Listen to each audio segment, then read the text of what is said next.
This mother left behind a will. To her eldest son her home, to her second son the car, and to her youngest daughter.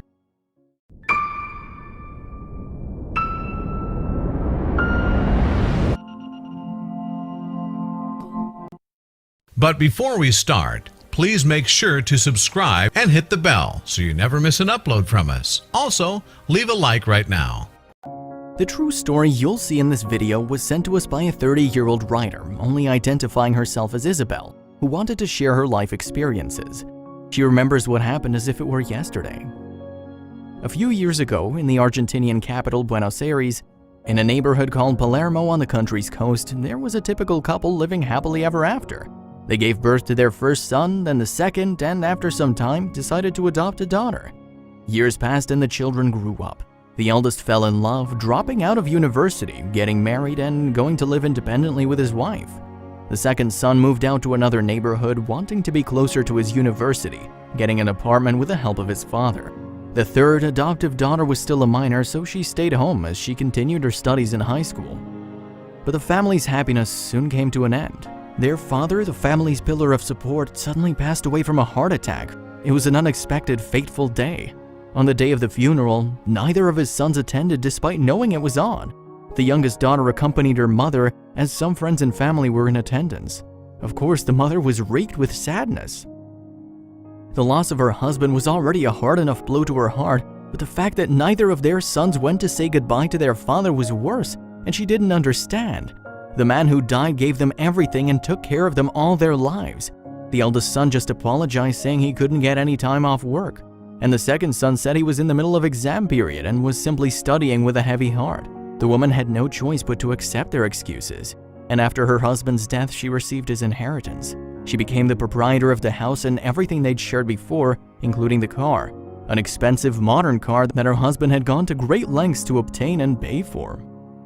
Suddenly, the two sons came home to visit their mother. They already heard about the inheritance, so they went to check in with her about it. The eldest son requested, "Mom, leave me the home. I have children and you know that living where we are is already tough as is. The rent is high. Dad used to help with that and, you can stay with us if you like." As for the second son, "Dad's car can be of use since public transport is torture in the city. It'll help a lot for my studies." The older brother butted in saying, "You don't know how to drive.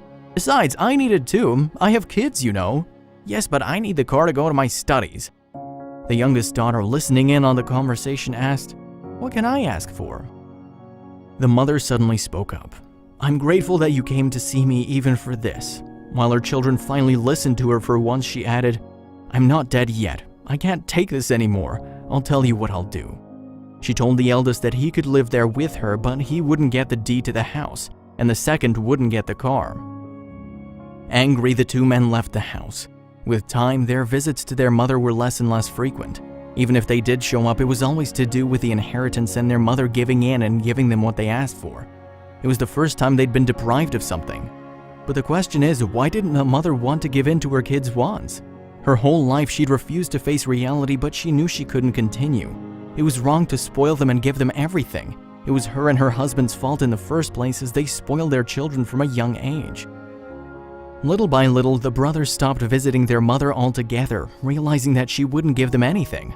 After a while, the now elderly woman's health began deteriorating. The loss of her husband and the realization about her children were very difficult for her. The mother was obviously strongly upset.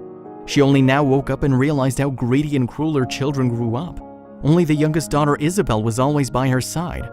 After leaving school, she always came home to cook for her mother, who was bedridden by a stroke. Afterwards, she was admitted to the hospital, where only the daughter was with her, of course.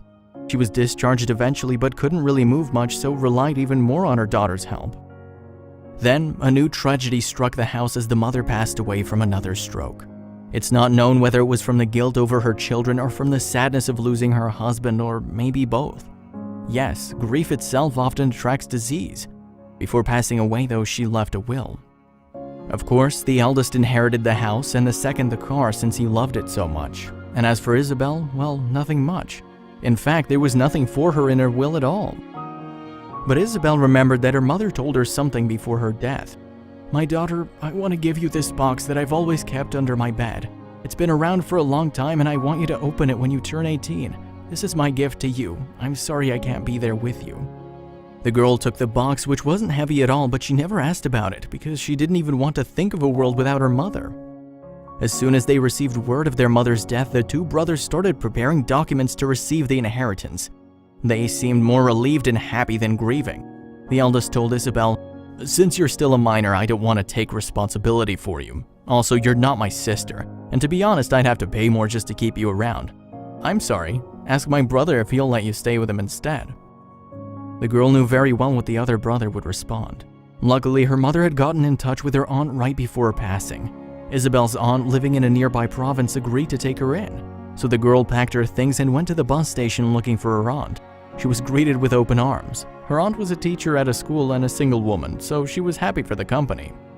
Finally, the girl's birthday arrived. At the age of 18, she and her aunt opened the box that her mother left behind. It was full of all sorts of things, moth-eaten and dusty, with a distinctive smell.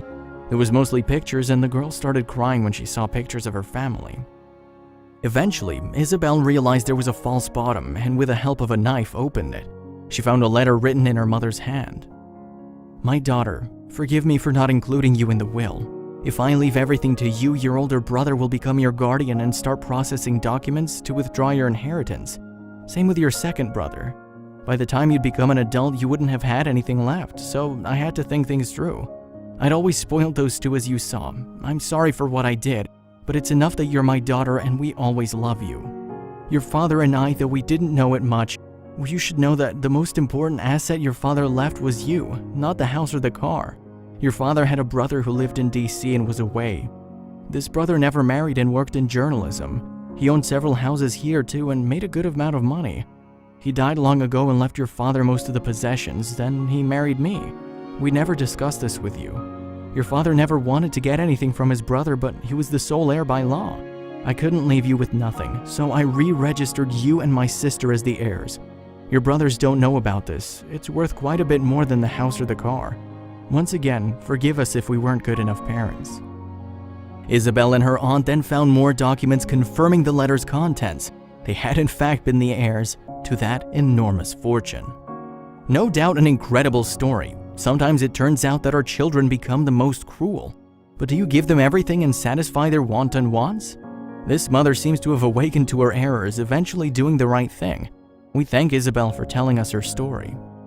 Thank you for watching. I hope you enjoyed this video. Please make sure to subscribe to our channel and hit the notification bell so you won't miss our latest uploads.